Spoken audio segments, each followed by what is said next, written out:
Yes, because we cannot allow foreign forces who are heavily armed to come and start operating within our territory. The people of Mandera today are living in fear. Some cannot access their farms, some cannot get their children to school. And as we speak, there are those out of fear who are moving away. This cannot be allowed, because this is a sovereign nation. It is a violation of our sovereignty. It's a violation of our territorial integrity. And this must not be allowed. I'm very, very surprised that up to now the CS in charge of defense, who comes from Narok, has not said anything. We've not had any statement from KDF. Are they allowing Jubaland forces to operate within Kenyan territory with the authority of KDF, with the authority of the commander-in-chief? Why is the CS quiet about this? Why is the foreign office quiet about this? When the people of Mandera, the governor, we have as DAPK our own MCA who has called and told us the situation on the ground is not good. Kenyans are living in fear within their own land. Mandera is Kenya, and any inch of our territory that has been violated is in direct violation of international law. Unless the root of government is doing deals with Jubaland at the expense of our national security, this cannot be allowed. And we demand, Bwana Ruto, that you take action and you address the concerns raised by Governor Aden Khalif and the people of Mandera.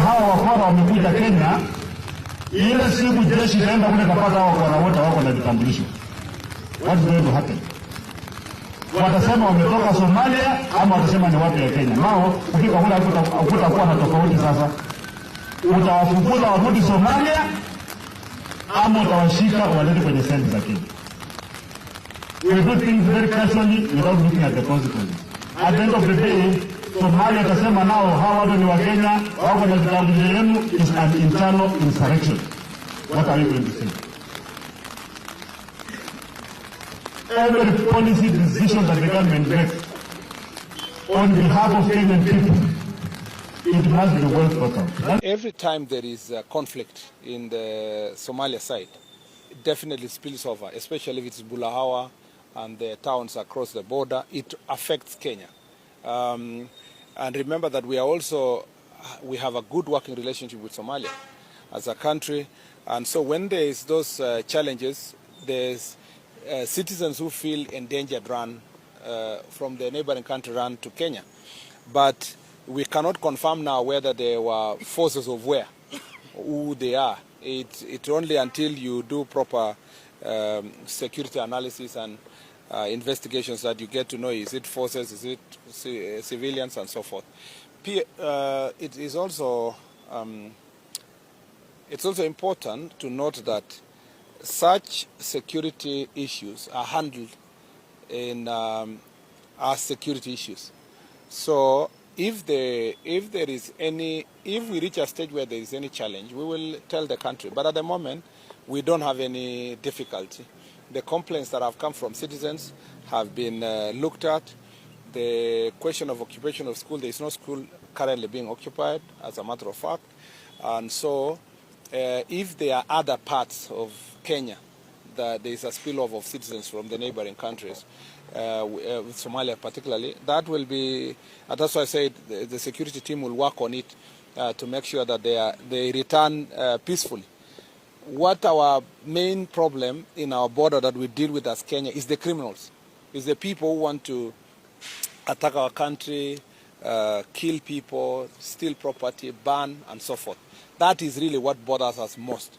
But people who are running for safety, we will find ways of addressing that issue so that it doesn't also become a security challenge or a humanitarian issue in the country or security challenge. In fact, those who are asking for refugee status and to be housed and protected in Kenya, they know the procedure they go through that is enshrined in the international law.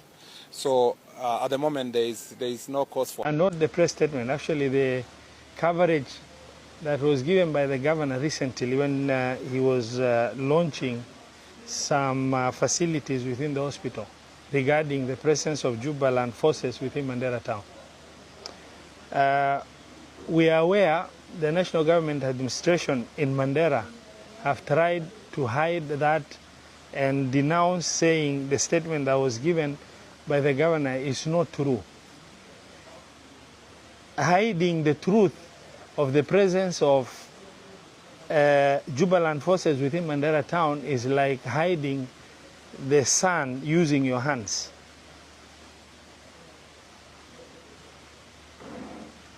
We are here to give an enforcing press statement on the alarming situation in Mandera, the presence of foreign forces occupying our town. We wish to raise the gravest concern about the presence of Jubaland forces inside Mandera town. The illegal occupation has thrown our community into chaos. Schools have been forced to close, businesses disrupted, and families displaced in fear of stray bullets and exploded ordnance, as well as RPG penetration within settlement areas within the county. The fear and panic now define daily lives of people in Mandera. The situation is worsening by the hour. Jubaland forces are building up their strength within Mandera town itself, inside Kenyan territory, literally taking over our town. Both Jubaland and federal government of Somalia forces are amassing troops and weapons, and a violent eruption is imminent. This is an outrage. The absurdity of a regional state government in the name of Jubaland fighting its own federal government is equivalent to Mandera County waging war against the Republic of Kenya. Yet we now find ourselves hosting these foreign forces on our soil, exposing our people to danger. Kenya's interest must lie in the strategic relationship with the federal government of Somalia, not in protecting a rogue state government.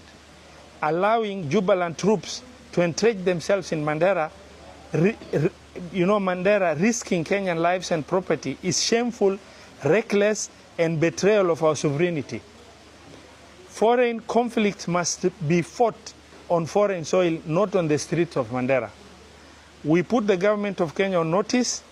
It will bear full responsibility for any injuries, death, or destruction in Mandera resulting from this reckless inaction by the government and support of a presence of foreign forces in our soil.